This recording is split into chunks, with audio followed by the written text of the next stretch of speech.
오늘도 이 새벽 기도자로 나오신 성도님들을 주님의 이름으로 축복합니다. 하나님을 향한 갈망으로 깨어있는 우리의 심령 위에 하늘의 은혜가 새벽 이슬처럼 내려앉기를 소망합니다. 오늘 우리가 함께 읽은 이 출애굽기 26장 말씀은 성막의 구체적인 설계도입니다. 성경을 읽다가 이 장에 이르게 되면 마치 복잡한 건축 설명서를 보는 것 같은 느낌을 받습니다. 1절 말씀에 보면 너는 성막을 만들되 가늘게 꼰 배실과 청색, 자색, 홍색실로 그룹을 정교하게 수놓은 10폭의 휘장을 만들지니 치수와 재료, 색깔이 빽빽하게 나열된 이 말씀 앞에서 우리는 자칫 지루함을 느낄 수도 있습니다. 도대체 이 옛날에 지은 이 천막 이야기가 오늘 과연 나와 무슨 상관이 있단 말인가라는 그러한 의문이 들기도 합니다. 그러나 하나님께서는 왜 이토록 세밀하고 그리고 치수 하나와 고리 하나까지도 직접 지정하면서 말씀을 하셨을까요? 그것은 이 성막이 단순히 천과 나무로만 지어진 건물이 아니기 때문입니다. 이 딱딱해 보이는 이 설계도 속에는 죄된 우리와 함께 살고 싶어 하시는 하나님의 사랑의 고백이 담겨 있습니다. 하나님께서는 가장 정교하고 그리고 완벽한 그 계획 속에서도 우리를 품고자 하십니다. 그리고 오늘 이 성막이라는 텐트 속에서 바로 그 하나님의 마음을 깊이 들여다보기를 바랍니다. 우리가 성막을 밖에서 한번 바라다 본다라고 상상을 해본다면 마치 광야의 한복판에 서 있는 하나님의 집은 어떤 모습일까라는 것입니다. 우리가 흔히 하나님의 집이다라고 하면은 보통은 화려하고 웅장한 모습을 생각할 것입니다. 황금으로 번쩍이고 또한 신비로운 빛이 가득한 그러한 하나님의 그러한 성전 또 하나님의 집을 생각하게 될 것입니다. 그러나 오늘 우리가 함께 이 마주했던 이 성막의 모습은 그와는 정반대의 모습이다라는 것입니다. 오늘 14절 말씀에 보면 성막의 가장 바깥에 덮는 덮개의 자료가 바로 해달의 가죽입니다. 이 해달의 가죽은요, 물개나 바다소의 가죽을 말합니다. 거칠고 투박하고 색깔도 매우 칙칙한 흑빛에 가까운 것이 이 해달의 가죽입니다. 게다가 이 광야의 거친 모래바람, 뜨거운 태양볕을 그대로 받아내야 됐기 때문에 겉에서 보면 먼지가 묻어 있고 나이가 보였을 것입니다. 그리고 지나가던 이방인들이 이 텐트를 보면서 과연 그 안에 무슨 영광이 있겠느냐라고 비웃었을지도 모릅니다. 그런데 이것이 성막의 겉모습이다라는 것입니다. 화려함이라고는 찾아볼 수가 없고 그리고 지극히 평범하고 어떻게 보면 초라하기까지 한 모습이다라는 것입니다. 그런데 이 투박한 바로 이 해달 가죽덮개가 바로 우리 예수 그리스도의 모습과 매우 닮아 있습니다. 이사야 선지자는 예수님을 향해서 이사야 53장 2절 말씀에 보면 고운 모양도 없고 풍채도 없은즉 우리가 보기에 흠모할 만한 아름다운 것이 없도다라고 말합니다. 예수님께서 이 땅에 오셨을 때의 모습은 결코 화려한 옷을 입지 않고 오셨다라는 것입니다. 가장 낮은 자의 모습, 그리고 목수의 아들, 그리고 십자가에 달리신 모습으로 우리에게 예수님은 오셨다라는 것입니다. 세상 역시도 그러한 예수님의 겉모습을 보면서 조롱했습니다. 그리고 해달 가죽처럼 거친 겉모습만 보면 그 안에 담긴 생명을 보지 못했습니다. 그러나 우리가 이 투박한 거친 이 해달 가죽을 걷어내고 성소 안으로 한 걸음만 들어간다면 그때에는 바깥 세상과는 전혀 다른 모습이 펼쳐진다라는 것입니다. 안으로 그 들어가는 순간에 천장에는 청색, 자색, 홍색실로 정교하게 수놓인 천사들의 형상이 펼쳐집니다. 그리고 사방을 둘러싼 벽면은 순금으로 입혀진 널판들이 찬란한 빛을 반사하고, 그리고 밖에서는 상상할 수 없는 황홀한 영광과 그리고 거룩한 향기가 그 안에 가득합니다. 이것이 바로 성도의 인생입니다. 우리의 겉사람은 해달 가죽처럼 낡아갑니다.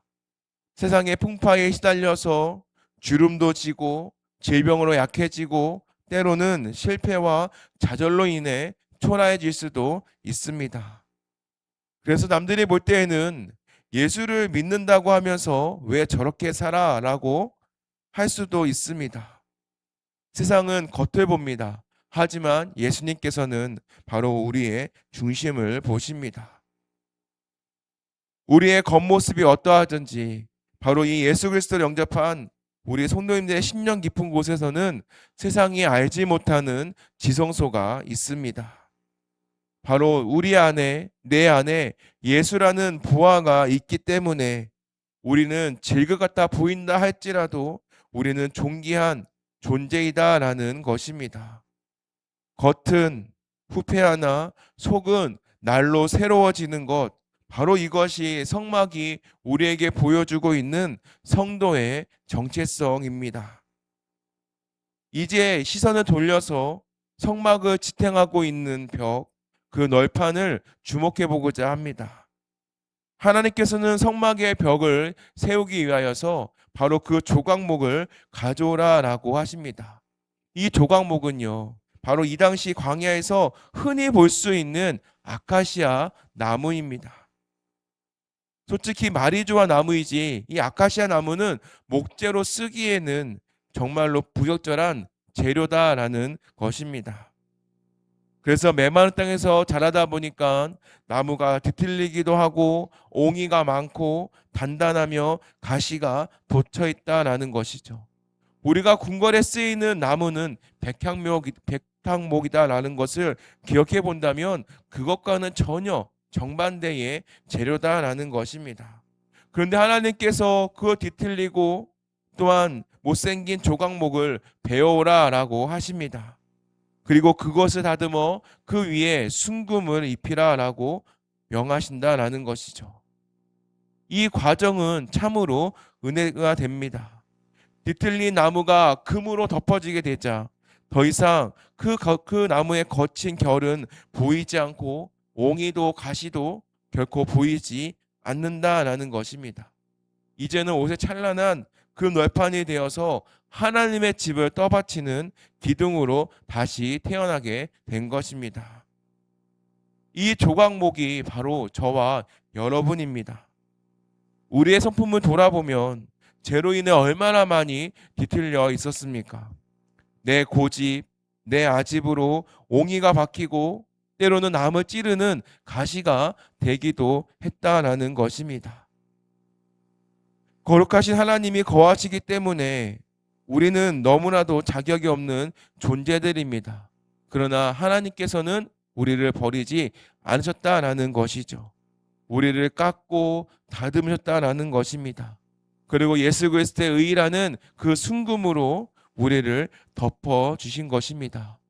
우리가 의로워서 성도가 된 것이 아니라 여전히 조각목 같지만 나를 다듬으시고 또한 나를 덮어주신 그 주님의 은혜가 너무나 크고 귀하기에 하나님께서 우리를 봤을 때에 너는 거룩한 금이다 라고 불러주시는 것입니다. 그리고 더 감격스러운 것은 바로 이 널판들이 서 있는 방식입니다. 금으로 입혔다라고 해서 조각목들이 스스로 설 수 있는 것은 아니었죠. 여기에 보면 모래바람이 부는 그 광야에 그냥 세워뒀다라고 한다면 그냥 푹 쓰러지거나 때로는 푹 꺼질 수밖에 없는 그러한 환경이었을 것입니다. 그래서 19절에 하나님께서는 말씀하십니다. 20너판 아라이에 은 받침 40개를 만들지니 라는 말씀입니다. 이 무거운 널판은 맨 땅을 밟고 서 있는 것이 아니라 바로 받침 위에 꽂혀서 서 있다라는 것입니다. 이 성경에서 은은 무엇을 의미하냐면 생명의 속전을 의미합니다. 바로 예수 그리스도의 대속의 핏값을 상징한다라는 것입니다. 우리가 흔히 세상에서 쓰러지지 않고 버틴다라는 것, 그 버틸 수 있는 이유는 무엇이냐라고 한다면 어떤 나의 의지, 어떤 나의 노력, 바로 그러한 것이 아니다라는 것이죠. 오직 예수 그리스도의 그 십자가의 보혈, 또한 그 보혈의 은혜 가운데에 우리가 견고하게 또한 은받침 위에 서 있기 때문이다라는 것입니다. 우리의 뿌리는 약합니다. 하지만 나를 바치고 있는 그 예수님의 사랑이 강하기 때문에 우리는 오늘도 이러한 비바람에 맞서서 무너지지 않고 서 있을 수 있는 것입니다. 그리고 이 널판들은 또한 혼자 서 있지는 않습니다. 26절에 보면 이 널판들을 하나로 연결하는 띠와 고리가 나온다라는 것입니다. 널판 하나가 그냥 세워진다면 이 또한 바람이 불면 쉽게 넘어질 수 있지만 옆에 있는 널판과 근고리로 연결이 되어서 긴 띠가 그 중심을 통과하여 하나로 묶어질 때에 바로 그때에 어떠한 태풍이나 바람이 분다 할지라도 결코 무너지지 않는 견고한 성소가 된다라는 것입니다. 이 모습은 바로 우리는 서로 기대어 서 있는 널판들이다라는 것입니다. 나와는 기질이 다르고 또한 나와는 생각이 다르다 할지라도 예수님 안에서 함께 연결이 되어질 때에 바로 하나님이 거하시는 처소가 됩니다.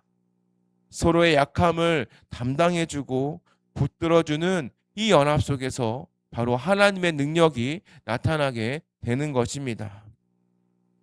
사랑하는 성도 여러분, 오늘 이 성막의 덮개 그리고 널판의 이야기를 통해서 우리는 하나님의 마음을 읽어야 합니다. 성막은 돌이나 벽돌로 지어진 고정된 건물이 아니었습니다. 이것은 언제나 펼 수 있고 언제나 거둘 수 있는 텐트였습니다. 그리고 이것은 이스라엘 백성이 이동하면은 하나님도 짐을 싸서 이동하시고 백성이 멈추면 하나님도 멈추시겠다라는 뜻이기도 합니다. 그리고 또 하나님께서는 저 멀리 하늘에서만 앉아 계시는 것이 아니라 또한 너희끼리 잘 올라오라라고 손짓하는 분도 아니십니다. 먼지가 날리는 그 광야의 한복판으로 내려오셔서 우리의 고단한 그러한 짐 가운데에서도 함께 섞여서 함께 이동하시는 하나님이 되십니다. 오늘 우리가 거하고 있는 삶의 현장, 땀 흘리고 있는 일터, 또한 눈물 흘리고 있는 그 골방의 기도, 바로 그 한가운데 텐트를 치고 하나님께서는 오늘도 우리와 함께 숨쉬기를 원하시는 분이십니다. 그렇게 오늘 하루 우리의 삶의 자리가 바로 하나님이 거하시는 성막입니다. 그 성막은 화려하지 않아도 괜찮습니다. 남들이 알아주지 않아도 괜찮습니다. 세상은 우리의 겉모습, 그 해달 가죽을 보고 판단할지 모르겠지만 내 안에 계신 예수 그리스도의 영광을 바라보시기를 바랍니다. 나를 정금으로 입히신 그 하나님의 은혜를 기억하면서 오늘이라는 이 광야를 묵묵히 그리고 담대하게 걸어가는 저와 여러분이 되시기를 주님의 이름으로 축원합니다. 기도하겠습니다. 사랑과 은혜가 충만하신 하나님, 오늘 이 아침 성막의 말씀을 통하여 겉모습이 아닌 중심을 보시는 하나님의 마음을 깨닫게 하시니 감사합니다. 세상의 시선으로는 해달 가죽처럼 거칠고 초라해 보일지라도 우리의 심령 깊은 곳에 예수 그리스도의 생명과 영광이 있음을 믿습니다. 세상의 평가에 위축되지 않게 하여 주시고 내 안에 계신 보배로우신 주님을 바라보며 존귀한 성도의 자존감을 가지고 오늘을 살아가게 하여 주옵소서. 하나님, 우리는 광야의 조각목처럼 죄로 인해 뒤틀리고 가시돋친 연약한 존재들임을 고백합니다. 그러나 우리를 버리지 않으시고 십자가의 보혈로 덮어주시사 정금 같은 하나님의 자녀로 삼아주신 은혜에 감사합니다. 나의 노력과 의지가 아니라 오직 예수 그리스도의 대속이라는 견고한 은받침 위에 내 인생이 서 있음을 기억하게 하여 주시고, 어떤 비바람이 몰아쳐도 은혜의 반석 위에서 흔들리지 않게 붙들어 주시옵소서. 하나님, 이 시간 주님 앞에 나오며 하나님 앞에 예물을 드립니다. 범사에 감사합니다. 마음을 지켜내게 하여 주시고, 오늘도 맡겨진 그 모든 장소와 시간 가운데서 성실히 임하는 시간 내도록, 또한 마음이 상하지 않도록 견고하게 주님 붙잡아 주옵소서. 또한 범사에 감사합니다. 자녀들 믿음의 가정으로 세워 주시옵소서. 하나님 아버지, 이 시간 주님 앞에 올려드리는 예물과 함께 올려드리는 기도 제목도 기억하여 주시고, 하나님 오늘도 맡겨진 그 모든 상황과 환경 가운데서도 담대하게 마음이 흔들리지 않도록, 또 마음이 상하지 않도록 그 마음을 주님께서 붙잡아 주시옵소서. 또한 아버지, 이 삶과 정성을 담아서 구별하여 드리오니 이 예물을 기뻐 받아 주시고, 또한 드린 손길들마다 물질 때문에 시험 들거나 낙심하지 않게 하여 주시고, 또한 주께 주시는 넉넉함으로 이웃을 섬기며 나누는 복된 통로로 사용되게 하여 주시옵소서. 하나님, 오늘도 육체의 질병으로, 마음의 질병으로 고통받고 있는 한우들을 위해 기도합니다. 병상에 누워있는 사랑하는 지체들을 찾아가 주시고, 주님의 피부 손으로 아픈 부위를 어루만져 주시어서 거친 해달 가죽 같은 육체의 고통을 걷어내 주시고, 그 안에 생명의 빛을 채워 주시사 모든 질병이 떠나가는 역사가 있게 하여 주시옵소서.